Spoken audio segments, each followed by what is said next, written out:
Welcome to the Resisterhood. Woohoo! So this is the debut episode, and I have two brilliant, wonderful friends on today, Beth and Carleen. Carleen, why don't you tell us a little bit about yourself?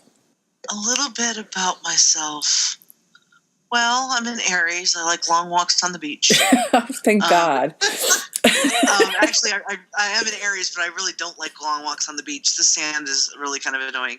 I live in the Chicago suburbs. I'm heading into my next birthday will be my 50th.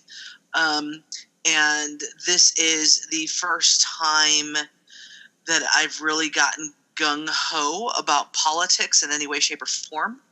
I'm finding that I'm learning a lot daily, and I'm starting to use my voice, and it's kind of cool. Yeah, that's one of the things that really excited me post-election was how really enthused the resistance was, like people just saying, not my president, this is ridiculous. And at first, I thought it was just going to be, a few little marches here and there. And I was encouraged by the Women's March right after his inauguration. Ooh, shudder.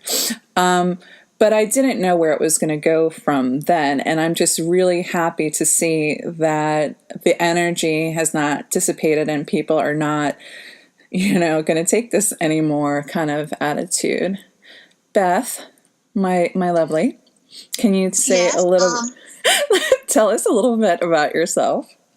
Absolutely. I'm a Scorpio, and I love Aries, just for the record. No, I've never considered myself much of an activist. I think being a lesbian is still a radical act in this world, and writing lesbian fiction is also a radical act. And I teach lesbian writers, so I think that's also a radical act. And I've always had an interest in politics. I definitely have an interest in promoting women and encouraging women, empowering women. I teach women's empowerment classes, but I really never truly realized until Trump got into office how deeply I care about this country not going to hell. And it's one thing I have to say that's great about Trump is how much he solidified us. And I want to say to your other guest, Carleen, that she is actually an inspiration. She's not just an activist now, but she's actually a leader, and that there's a lot of people, including myself, who kind of look to her statuses. What did she do today? Okay, so I can do that. What did she post? What numbers has she put up there that we can call? What bills has she posted today that we should call again? So she made a spreadsheet. She made a spreadsheet for us all. Right. Or just follow Carleen on Facebook and get your daily dose of what you could do today. Along with the vocabulary word of the day. Oh, I love, I'm so going to squirrel. Why do you post the vocabulary word? Like, I love it, but what's the impetus? Because it's something that you do consistently. You post a word, the pronunciation, and the definition. Well, first of all, because I love language. I mean, I love vocabulary. I love words. I've been reading since I was 2. And when I say I've been reading since I was 2, I don't mean, see Dick run, see Jane run. I'm talking, I sat on my grandfather's lap and I read the newspaper out loud to him. I may not have necessarily understood every single word, but, I wanted to. And so that's always been a fascination for me. And so I get the word of the day from 3 different places. And sometimes I'll post 3, sometimes just 1, sometimes 2. It depends on, if I've posted it before, or if I'm like, okay, that's a really common word. We don't need to put that word up because everybody knows what sarcasm is, particularly if they are my friend on Facebook. So that's what that is. And I'm a teacher at heart. I've always been a teacher at heart. And so that's my way of saying, I know, even though I'm no longer teaching, I've left academia, it's still my way of helping to educate the world. And that actually, I can dovetail that into our discussion. And I think about Colbert when he still had his show. I mean, he's still on television, but one of his words was truthiness. And one of the things that is mind-boggling and also a form of major gaslighting is the fast and loose way that Trump and all those buzzing around him lie, lie, lie, and lie. Mm-hmm. It's just, it blows my mind. It's like they make you doubt, like, is the English is sad really only meaningful if an exclamation part happens after it? I'm sad. I don't know what to do with that. Is bigly actually in the dictionary? Is it still used? I figured out what he was actually trying to say. He's trying to say big league, like big league chew. But the way that he says it sounds like bigly. See, and for me, that's part of it too. Is that speaking, kind of dovetailing back. Back dovetailing or whatever you want to call it, back to the vocabulary is kind of that sense of, you listen to this man as seldom as possible, but usually on a daily basis, as well as a lot of the other people on his cabinet, and it's like I want to express to him that you can emphasize things with words other than very. His vocabulary is probably at a fourth grade level, if that. You know what, though? That's one of the things that made him so popular, with that so many people who feel that politics have become elitist, intelligent is elitist. There were a lot of people that related to that fourth grade level vocabulary as, well, he's just like I made it to be a billionaire, and so he's going to, help me when he gets rid of all of this old establishment and drains the swamp, Yeah, he's just as damn dumb as I am. Yeah. Yeah. Well, it's not even just that. It's like my father always taught me about how there's a huge anti-intellectual undercurrent around us. And so he, is allegedly successful at, tanking businesses, except his businesses are doing super since, the election and, emoluments and stuff like that. And I think that I don't want to belittle everyone who decided to vote for him, but he seemed more down to earth or more accessible because he used such simple language, and he knew how to come up with like punchy phrases. I mean, today, every time like he talks about something and he's like, I'm my own strategist, not Stephen Bannon, and it didn't change because I was against crooked Hillary. I'm like, she's not fucking crooked Hillary, okay, you moron? Right. You are the most criminal person that I can even imagine taking off. You're a rapist. You're like, I don't get it. I don't get, like, you conned people into giving you money to be a part of Trump University, which was not even worth the paper it was on. It blows my mind. And here's the thing, is that I don't necessarily think, going back to what you were saying, Beth, but I don't think he's necessarily using it as a communication strategy. Oh no! That's just the damned way he talks. Because you could look at stuff from 10 years ago when he wasn't in politics, and he still talked the same way. And so it does bring people in, and they do, quote unquote, identify him or whatever. But, say what we will about Reagan and whether he was a good president, a bad president, a horrible president, blah, blah, blah, blah, blah. He was, without a doubt, he was the great communicator. That's just the way it is. He understood how to use communication strategy. And so that he was able to communicate with various levels, various strata, if you will, of citizenry, whether it's the upper class, middle class, lower class, poverty, whatever. He was able to adapt and use communication strategically. This man and his cabinet don't have strategies for shit.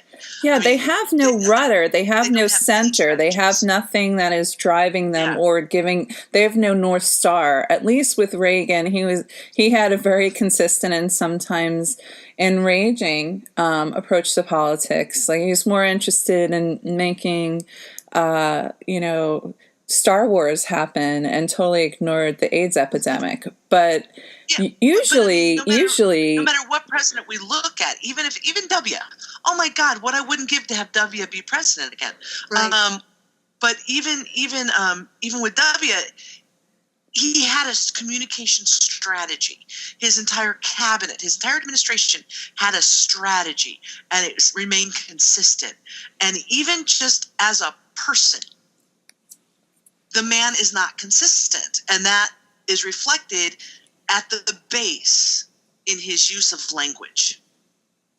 And that's where it goes. And you take someone like a Ben Carson, who has a higher level vocabulary, but I swear to God, the guy is on medical marijuana all the time. I mean, believe the Great Wall of China was built as a giant matchbook car blown away by ancient aliens. You have this thing inside your head, and it's called the brain. It's like, I can drill a little hole into it. It's like, oh my God, shut up, dude.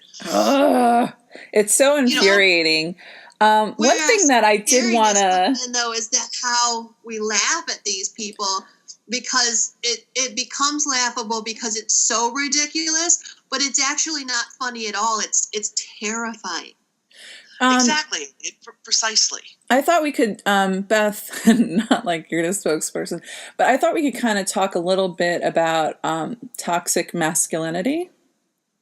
Okay. Because the reason why I bring it up is that if there's anything that's happening in the palace intrigue in the White House, is all all that testosterone gnashing at each other, like, jockeying for power. And just how, not only that, but I've noticed that some men feel the gloves are off now, and that they don't need to be politically correct, which means polite and non-criminal for some, and can do whatever the fuck they want. And yeah, I agree. I think that happened from the moment that we knew we had whether you believe that Trump is actually a racist, or you just believe that he is a sexual assaulter, admittedly has said that about how he grabs women by the pussy. We all know that. If you don't believe all of the women who have said that he raped them, including his former wife, who was beat up and raped and then changed her story after some alone time with Trump, we've just given this guy sanction to go be the head of rape culture. I mean, he's the embodiment of it. We've just elected someone who treats women like possessions. And what does that say to all the guys out there who feel that they have a sense of entitlement? It has brought out that entitlement. There's nothing that says rape culture and toxic masculinity like electing to the highest office of our country a rapist. And a racist. Yes. And just an altogether fucking monster. And, he's a dickhead. That's an insult to dicks everywhere. Which is appropriate for lesbians, so I'll go with it. Oh my God. So, yeah. And what we've realized is that he's also one of the most unpopular president. He's pissed off and become so vitriolic that he couldn't get anybody, not a single celebrity to be part of, like, the inauguration weekend. He can't get the best of the best, which he allegedly was going to bring together the best people, because none of them want to work for him. None of them trust him. So instead, what you had is, like, not the dregs, but just like the people who are like him and are quote unquote loyal to him. Or people who just needed the gig. Yeah. Right. He needed the money. Yeah. Yeah. I mean, that's really it. And I think that, you know, ultimately in his mind, he says, I'm the president. No, I shouldn't. On the outside, he says, I'm the president. On the inside, he's still a reality TV star. I don't even think he wanted to win, to be honest. He wanted to win, but he didn't want the job. And that's exactly. why he doesn't want the job. Mm-hmm. He's a little boy with toys. We've seen it all over the place. He's a man child. You know, it's like things weren't going his way in the media, and he's been wanting to bomb somebody since 2015. Yeah. Do you know, like in a recent interview, he actually forgot who he bombed? And he said that he bombed Iraq. I did remember that he was eating the most delicious chocolate cake while he was discussing it with the Chinese president. I mean, like, he should have, like, emoluments, like, tattooed on his forehead. Make sure it's backwards, because I'm sure he looks at himself in a gold-plated mirror enough. But I mean, that's just the thing. It's like he's sitting there going, I now have access to the toys, and so I want to bomb somebody. Here's a chance to bomb somebody, and oh my gosh, since Russia backs them up, this will make it look like I'm anti-Russia. Right. So here's a good chance to spin the publicity. And today, like, all people kept on vomiting up is like, oh, the tension between Russia and the United States is worse than it's been since, like, the Cold War. And, like, I have MSNBC on fairly often, and I'm like, bullshit. They're not lying, but no, this is all a farce. This is all pageantry, you know. Yeah. Yeah, it's all spinning the publicity. He doesn't have a governmental cabinet. He has a PR committee. Yes. Agreed. It's a public relations committee. That's what it's all about. I mean, the people who are in there are public relations folks. Maybe not officially, you know, by vocation or education, but they spin. Yeah, I do want to mention something, and I have a problem with Kellyanne Conway as a person who has words coming out of their mouth. I have a problem with her liarhood.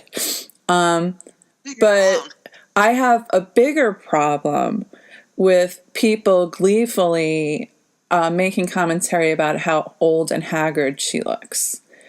And Agreed.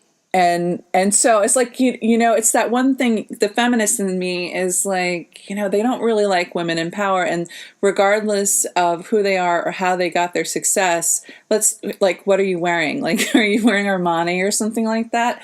And there's so many other things that you can, you know, you can have a field day about alternative facts and stuff like that.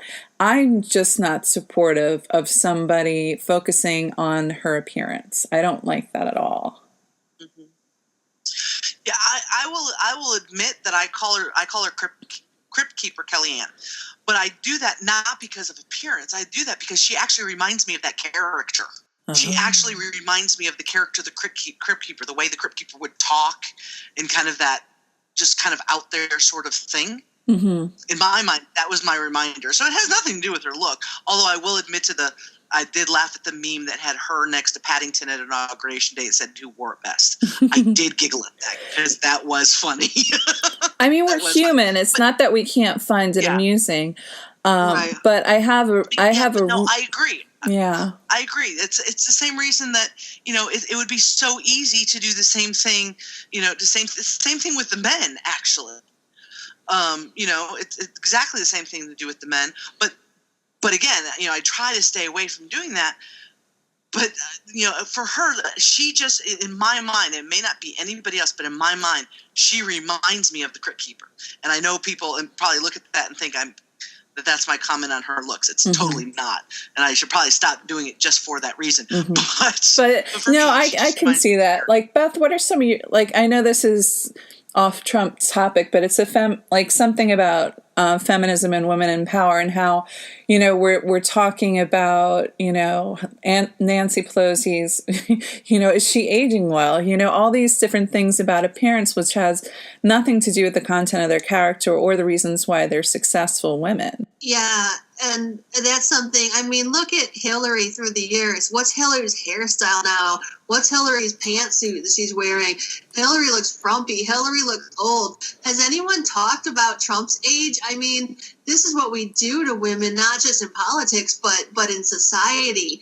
And it's very damaging, and it plays into the whole toxic masculinity and the toxic hegemony, which basically it just insists that men will always be in power because we treat women as a general whole like they don't deserve the same respect for their talents and their intellect and their job, or disrespect, but based on the way they do their job. I think we're raised in a culture where we're raised to tear women apart, and women do it too, but I think that's because of being raised in the patriarchy, and you really have to pull yourself out of it. But I'd like to see men being part of the solution as well, because until men decide to be part of the solution, until men decide, it's kind of like white people acknowledging that all of us are racist in some ways because we were raised with the idea that we get what we want. Even if we don't actually know we have privilege, we do. And even the men that acknowledge that male privilege exists and acknowledges that it's wrong to treat women like they're not equal, they still cash in on that privilege. And and people that are in power don't like to give it up. That actually led to a schism in the LGBT movement. Initially, it was everybody kind of together until, you know, the gay men realized that, hey, you know, I'm going to cash in on this male privilege thing that I got going on here. You guys, you lesbians figure it out, or, you know, whatnot. And not that that's, you know, that's an oversimplification, but it's like acknowledging you have privilege isn't the same thing as working for equality or stepping aside from that privilege. You know, just saying, I know this exists doesn't mean, you know, that you're going to actually do something. And there's like a t-shirt that said, you know, equality for other people is not less rights for you. It's not pie, you know. Right. Jiminy Crickets. Agreed.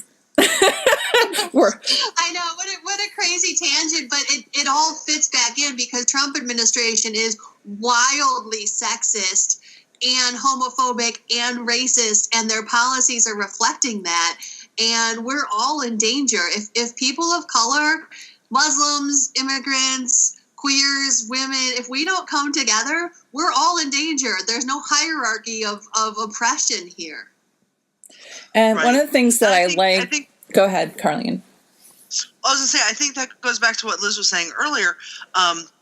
What was, in fact, so beautiful about the Women's March the day after the inauguration is that it was more than I've seen. Still not 100%, still not perfect, but more than I've seen in my lifetime. Mm-hmm. A coming together of women and men and Muslims and Jews and Christians and gays and lesbians and transgender and everything else. It was like, it didn't matter, you know, that was a, we're in this together kind of march forward, pardon the pun. And as I follow along with, you know, with the Women's March movement and what they have going on, because, you know, they have, I forget what it's called, but they recognize, you know, young kids that are making a difference and doing things like that. And you look at that list too, and that runs the gamut.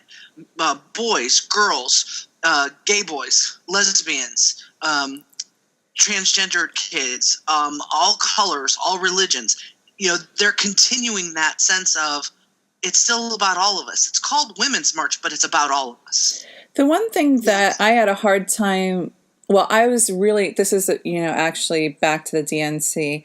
One of the things that I loved about that week was how fantastically inclusive it was. And it would never have been so diverse if Trump wasn't so prolifically evil.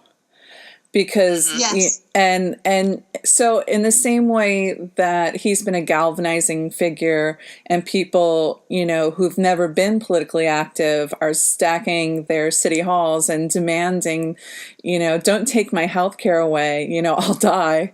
And it just amazes me, and it's so, I love that little seed was planted, and I'm glad that it's growing. Like, I love the posters that were representing the women's marches. Like, there was like a Muslim woman, there was, a Latina woman, there was African American woman, and I was like, this is so fucking cool, and I was so proud.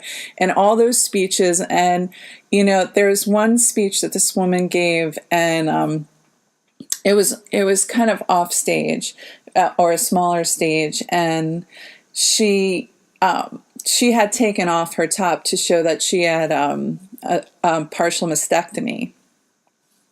And she was, voicing how she was ambivalent about the march because, like, look at all those pink cats, meaning all of her vaginas aren't pink, like mine isn't pink, but, that there was this almost hegemonic, and there are a lot of women of color who were ambivalent about the march, or were even ambivalent about being a part of it, because it felt to them dominated by what's pejoratively called white feminism. Right. But I thought it was great. She's a black woman. She's talking about being a woman of color, being a femme, being radically progressive, being, involved in everything. And the other thing that I thought was interesting that I'd never heard before, well, not never heard in speech form, was how some women are judged because they have babies when they're teenagers or whatnot, that there is an appropriate age for you to, bring a life into this world. And I'd never thought of it that way. I always thought of, what it's like for that teen mom, and how being a mother changes their lives irrevocably. And I'd never thought of it in the beautiful way of, bringing life into this world. And so that's, I guess, from that privileged lens as well. Like, I made assumptions about that, and I forgot that, hey, they're bringing life into this world. That's a very powerful thing. Right. Yeah, and I think kind of building on that, not only, what is the appropriate age to bring life into this world, but also that sense of, well, what's the appropriate marital status to bring something into this world? True. There's such a societal conformity that says, oh, you're not married. Mm-hmm. Like, ooh, that's too bad. Why? If I'm not married, if I'm single, and I don't want to be married, but I want to be a mother. Mm-hmm. So what? Exactly. So what? I'll go find some sperm in a sperm bank and have a baby. I mean, it was something my mother kind of cracked me up, and it was sort of weird for her to say this, but hey, it works. When I turned 22, that's how old my mother was when she had me. She was 22 years old. So when I turned 22, she called me to say happy birthday, and she said, "Just think, Carleen, when I was your age, I had you." Because this was about the time that she was kind of doing the I want grandchildren thing, which she got over. But I was like, Mom, yeah, that's all well and good, but I have absolutely no intention of getting married. And that was my response was, well, don't count on kids because I'm not getting married. And this was before I had any inclination, like, or even thought about the fact that I could be gay. I still thought I was straight. And she said, and I know she said it jokingly, but there was truth to it. She goes, "You don't have to be married to have a child." Mm-hmm. And I didn't think about that until years later. Yeah, she's right. You don't have to be married to have a child. So society says we should be married to have children, but really we don't have to be married to have children. Word. You know, and so it's just kind of a different way of thinking things. So like when society says it's appropriate for us to do things. And I think that's a big part of misogyny too, in the culture that we've grown up in, is when is it appropriate for you to do something? Yeah. So we've covered so much ground. I don't have attention deficit disorder at all. Tangent. So we've come to the end of our time. I love all the crazy ass shit we've said, speaking truth. And I'd like to give each of you a chance to kind of give what message you want to put out in the world regarding our current climate. Beth? Well, first of all, I totally need to give a shout out to Nikki Smalls with the pink pussy hats, because before the march, there were some people posting about the pink pussy hats being frivolous and irrelevant and making a mockery of the march. And when Trump took the pictures from Obama's inauguration and tried to make it out that they were his, when you saw those pictures of the Women's March, there was no way he could possibly appropriate those and try to make them out like they were his, because there was no way that crowd was anything but the Women's March with those pink pussy hats in all of the pictures. So props the pink pussy hats. Totally think that they were a phenomenal thing. And the advice that I would give going forward is to do what you can from where you are. And you know, don't be shamed. And, you know, some people, they don't show up at meetings. Some people can't bring themselves to go to protest. Whatever you can do, there is always something, even if it's just sending an email to your representative, even if it's just making a phone call, even if it's just sharing stuff on social media. As much as we make fun of social media as being not really real news, how many times has Carleen shared something saying, hey, it only takes a minute to call this number and say you're against this? And I was like, oh, yeah, you know what? That will only take a second, and called right at that moment. You know, those kind of things are important. If 100 people look at Carleen's status and say, oh, yeah, I'm gonna do that right now, that makes a big difference. Mm-hmm. And if I can add on to that, you know, and then turn around and share it with yours.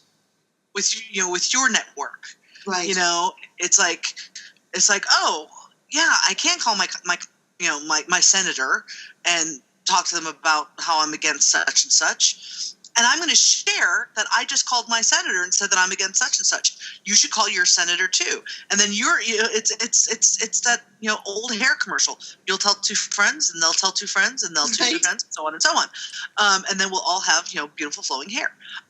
No, that's not right. But I'll have beautiful flowing hair. I won't, because I cut it all off. But I will, but only under my armpits, because, you know. Woo! That's just so sexy to like pull out of this conversation with, and I think. But the thing I do want to leave with people is just like Beth said.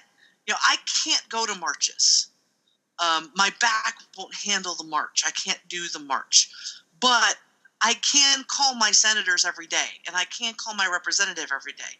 But don't forget about your state representation too. So much happens at the state level and local level too. At the federal level. So pay attention to your state.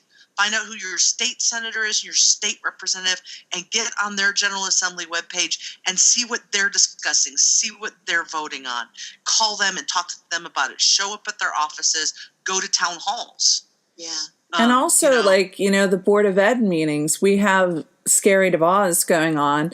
But if people, you know, become a part of the Board of Ed or go to those meetings, I think that one of the problems with political activism before this is people would, you know, succumb to apathy.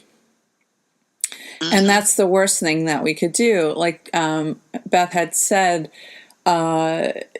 people thought Hillary was a shoo-in. And I think that made some folks stay home. Of course, I went with my mommy and took a picture outside. I'm like, we're voting for like a women president.